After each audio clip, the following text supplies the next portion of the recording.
Yang saya hormati Bapak dan Ibu Guru Besar SDN Purworejo, puji syukur kehadirat Allah SWT yang mana pada siang hari ini kita dapat berkumpul bersama di sini dalam rangka melaksanakan observasi praktik kinerja kepala sekolah tahun 2025. Pun dari 8 indikator praktik kinerja kepala sekolah, di sini saya memilih siklus peningkatan kualitas praktik pembelajaran. Target perilaku yang sudah saya pilih yaitu upaya melakukan persiapan pelaksanaan dan tindak lanjut observasi kinerja guru untuk peningkatan kualitas pembelajaran. Di sini target perilakunya saya memilih memandu diskusi persiapan observasi kinerja guru secara terbuka, realistis, dan relevan dengan peningkatan. Di sini sama seperti halnya 8 indikator kepala sekolah, nanti panjenengan dalam pelaksanaan kinerja hanya memilih 1 indikator dari 8 indikator. Nanti di PNM itu juga ada 8 indikator di mana jenengan hanya memilih 1 indikator saja. Ini adalah pilihan untuk guru. Kemudian sebelum kita mulai, kita akan melihat poster rapor pendidikan SDN Purworejo. Di tahun 2024 ini kita lihat bersama nilai dari 6 capaian indikator ada 3 yang masih kuning. Dan alhamdulillah di tahun 2025 ini kita nilai rapor pendidikannya sudah membaik semua dan alhamdulillah hijau semua. Terima kasih kepada panjenengan semuanya sudah dapat mengkondisikan hal ini sehingga rapor pendidikan SD Purworejo bisa meningkat seperti ini juga berkat panjenengan semuanya. Kemudian di sini kita lihat kemampuan literasi murid yang awalnya sedang, itu nilainya meskipun di situ naik, ternyata di 2025 naik lagi.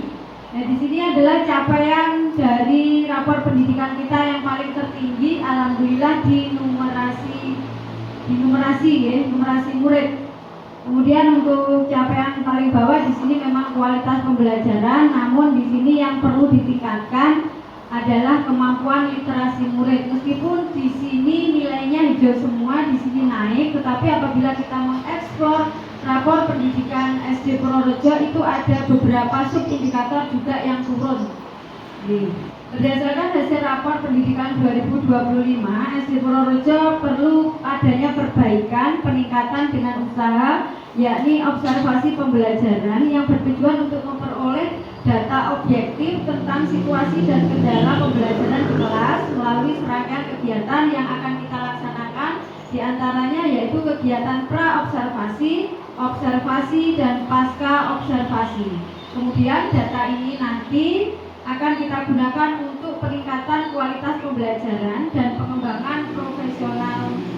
Sesuai dengan angket yang sudah saya edarkan, itu ternyata dari hasil angket siswa itu hasilnya siswa menginginkan metode pembelajaran yang lebih bervariasi dan menyenangkan. Jadi anak-anak itu menginginkan proses pembelajarannya itu menyenangkan. Jadi kalau menyenangkan itu tidak melulu hanya dengan metode ceramah saja yang bisa membuat anak-anak bosan, kemudian anak-anak bisa berkeliling karena bosan, ramai, dan lain sebagainya, sehingga butuh anak-anak itu adalah pembelajaran bervariasi dari gurunya, terutama penggunaan alat peraga pembelajaran yang menarik, yang mana itu nanti dapat membuat siswa kita lebih tertarik belajar. Jadi mereka happy namun juga tetap masuk. Kemudian pengertian observasi pembelajaran ini adalah kegiatan penting bagi pendidik untuk memahami proses belajar mengajar di kelas. Persiapan yang matang akan membantu menghasilkan observasi yang efektif dan bermanfaat. Tujuan dari observasi pembelajaran itu yang pertama mengidentifikasi kekuatan.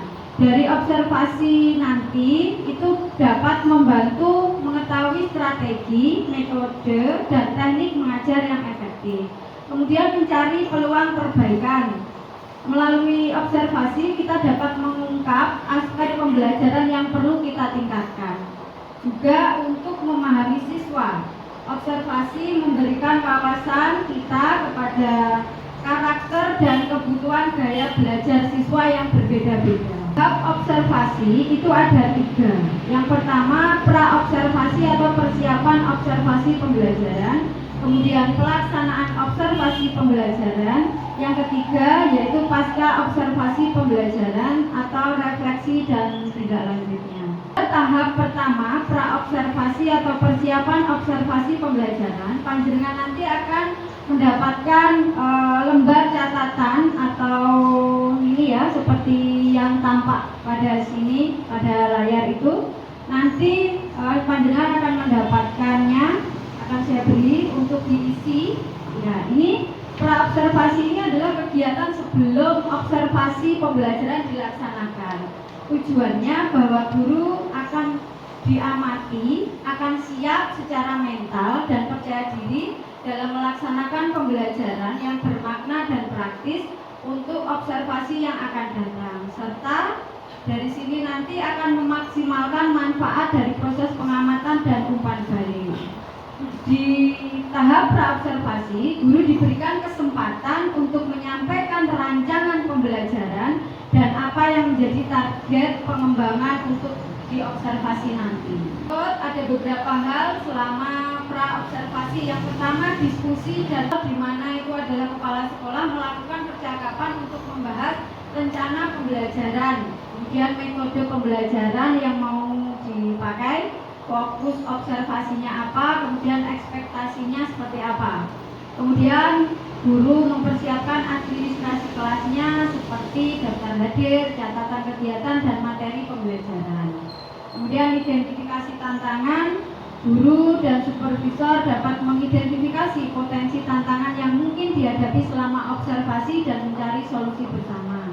Kemudian penentuan jadwal observasi, nanti akan ada jadwal observasi dan itu harus kita sepakati bersama. Jadi antara kepala sekolah dan guru akan ada kesepakatan untuk pelaksanaan jadwal observasi kelasnya. Pada tahap kedua, pelaksanaan observasi pembelajaran, panjenengan akan mendapatkan instrumen supervisi akademik oleh kepala sekolah seperti yang tampak pada gambar, nanti akan jenengan isi. Di situ adalah proses mengamati proses pembelajaran secara sistematis dan objektif, mengumpulkan data atau informasi mengenai aspek pengembangan yang sudah disepakati bersama menggunakan instrumen yang telah ditentukan sebelumnya. Jadi berfokus pada sasaran yang sudah disepakati antara guru dengan supervisornya atau kepala sekolah.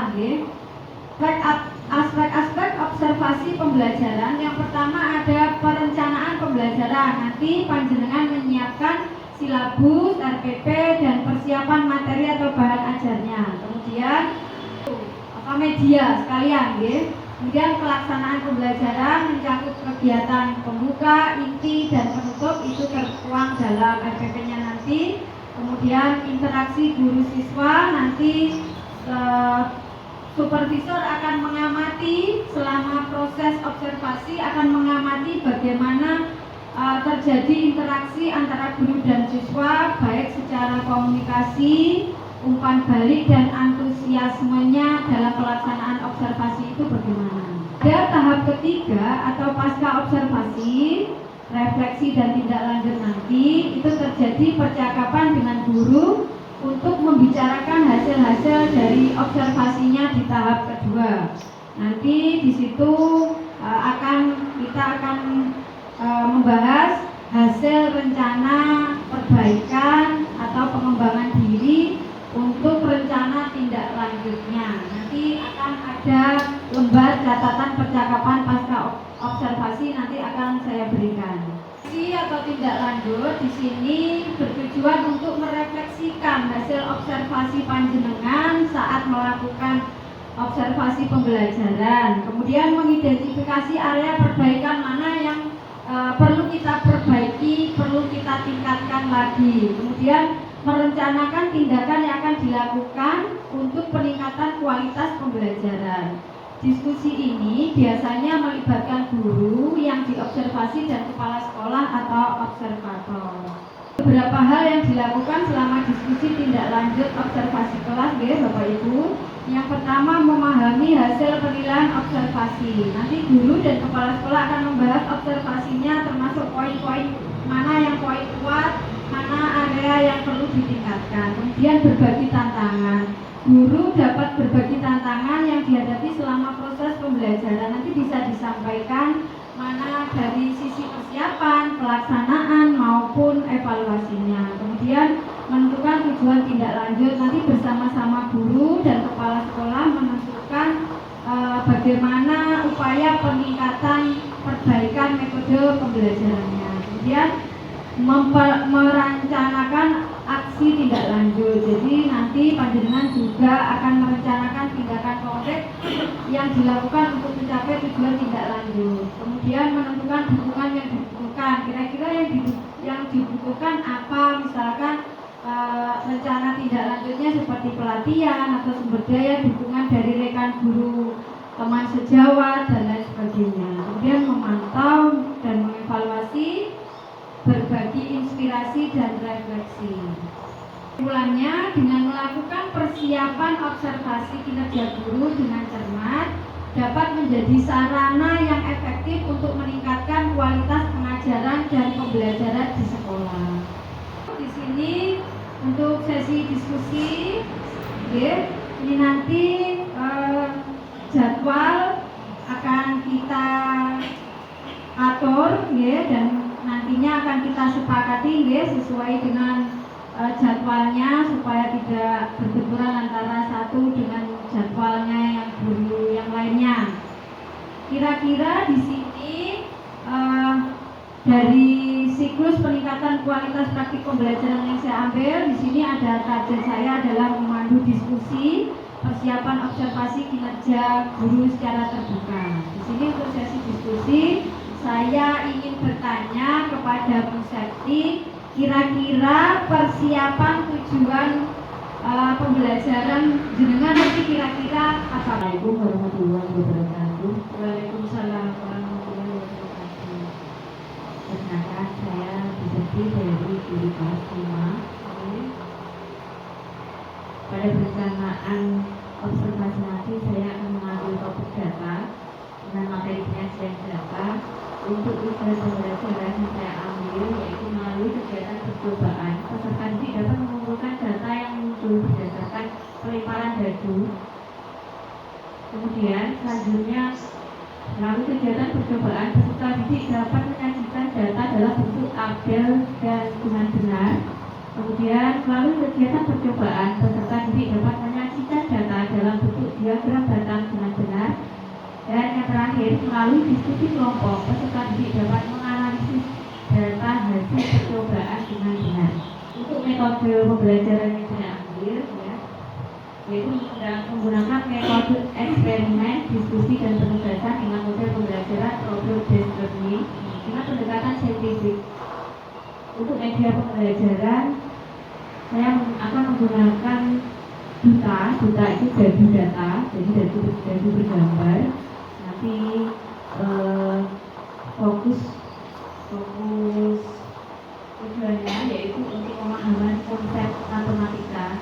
Jadi area pengembangannya itu pemahaman konsep matematika, sehingga anak-anak dapat meningkatkan kemampuan dalam mengolah dan menyajikan data agar mudah dipahami dan dianalisis untuk mendapatkan informasi secara jelas dan efektif.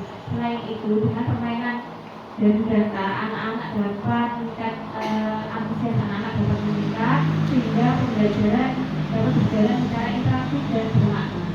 Bagus sekali seperti rencana dari persiapan observasi panjenengan. Jadi ini untuk strategi yang digunakan ini berarti pakai media media jadi data tadi ya. Pembelajaran progress learning dan Iya. eksperimen dan diskusi. Iya, nanti semoga dalam observasi nanti dapat berjalan dengan lancar ya Bu Jati. Terima kasih. Kemudian untuk Bu Isma, kira-kira persiapan observasi apa yang sudah panjenengan rencanakan Bu Isma? Warahmatullahi wabarakatuh. Untuk PAI, baik ini saya bakal ini Bu, mengangkat atau sebuah visinya tentang ini materinya beriman kepada malaikat. Ini pada kelas 2 nanti ini langsung strateginya kalau tidak. Tujuannya nanti siswa diharapkan mampu menyebutkan nama dan tugas dari malaikat yang harus kita ketahui. Kemudian siswa juga mampu memahami apa fungsinya dari malaikat yang diciptakan oleh Allah. Begitu. Kemudian yang terakhir yaitu meningkatkan keimanan terhadap malaikat sebagai rukun iman kita. Kemudian fungsinya yaitu menumbuhkan sikap dan perilaku positif di kehidupan sehari-hari. Jadi nanti anak-anak belajar memahami apa saja nama-nama dan fungsinya malaikat. Kemudian nanti anak-anak bisa menerapkan di dalam kehidupan sehari-hari. Seperti itu. Saya menggunakan strategi mix and match dulu. Seperti apa itu? Mix and match itu nanti saya memberikan kartu, di mana kartu itu ada soal dan juga jawaban. Nanti soalnya itu apa nanti dicocokkan atau menjodohkan dengan jawabannya. Nanti soalnya sebutkan misalnya satu, malaikat Jibril itu bertugas apa. Kemudian jawabannya di situ ya jawabannya karena malaikatnya 10 maka jawabannya juga 10 nanti menjodohkan seperti itu. Saya menggunakan metode kooperatif lagi nanti karena berkelompok ini ya Bu. Kemudian tentu ini tidak lepas dari kontekstual ya Bu, karena mengaitkan dengan di kehidupan sehari-hari, maka anak-anak juga diarahkan atau dihimbau untuk berpikir secara kreatif dan inovatif seperti itu. Bagaimana nanti menerapkan di dalam kehidupan sehari-hari. Terima kasih Bu Isma. Kemudian Bu Erin, kira-kira untuk rencana persiapan observasi panjenengan kira-kira sudah dipersiapkan seperti apa Bu? Waalaikumsalam warahmatullahi wabarakatuh. Untuk perencanaan awal untuk tujuan pembelajaran ini peserta didik dapat mengidentifikasi berbagai keragaman budaya yang ada di Indonesia. Kemudian untuk fokus pengamatan yaitu antusiasme peserta didik dalam memahami keragaman budaya yang ada di Indonesia. Kemudian untuk strategi pembelajarannya, dalam strategi ini saya menggunakan model problem based learning dengan metode diskusi kelompok dan penugasan. Kemudian untuk medianya saya menggunakan peta Indonesia dan kartu dengan gambar keragaman budaya yang ada di Indonesia. Jadi nanti kartunya itu seperti apa Bu? Contoh nanti penerapan kartu tersebut bagaimana Bu? Secara berkelompok nanti perwakilan masing-masing kelompok mengambil beberapa kartu, bisa 3 sampai 5 kartu. Yang kartu itu nanti ada macam-macam gambar tentang keragaman yang ada di Indonesia. Ada makanan tradisional, pakaian adat, rumah adat dan sebagainya. Kemudian nanti akan dibawa ke kelompok masing-masing untuk didiskusikan berasal dari mana kartu keragaman yang diambil dari masing-masing kelompok. Menarik sekali ya Bu, persiapan perencanaan observasi panjenengan. Semoga nanti pelaksanaan observasi nanti berjalan lancar dan sesuai dengan fokus yang mau diamati. Itu saja sementara yang mungkin nanti jadwal sudah ditentukan dan disepakati, tinggal kita nanti melaksanakan, panjenengan segera mempersiapkan segala sesuatunya. Semoga nanti pelaksanaan observasi kinerja guru tahun 2025 nanti semuanya berjalan lancar ya Bapak Ibu. Terima kasih atas perhatiannya. Mohon maaf saya akhiri. Wabillahi taufiq wal hidayah. Wassalamualaikum warahmatullahi wabarakatuh.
Jungle.